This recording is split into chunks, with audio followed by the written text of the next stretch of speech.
Subcuticular suturing, the invisible stitch. To start, you need a knot.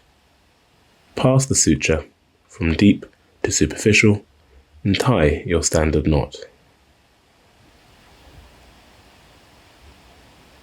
This is 2 revolutions around the needle holder to form a surgeon's knot, and followed by 2 single throws, which are reef knots.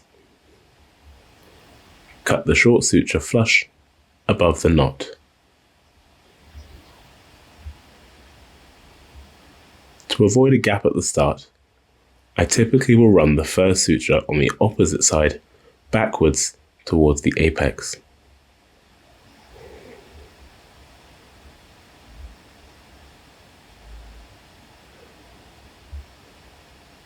You can then proceed distally down the wound, passing superficial to the previously tied knot.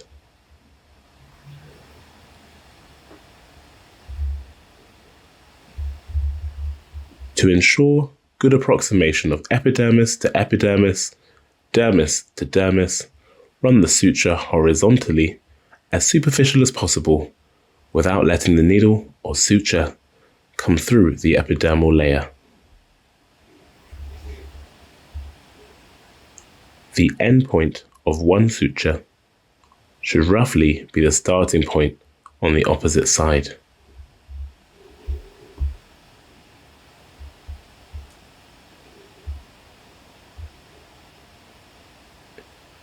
It can be useful to reflect the skin back without pinching the skin, whilst also facilitating precision in placement of the stitch. Good economy of movement sees mounting of the needle in the desired fashion after passing the needle through the skin. There shouldn't be a need to adjust it further manually. This increases operative efficiency and pace. You can see level placement of the suture along the wound length, the edges equally opposed.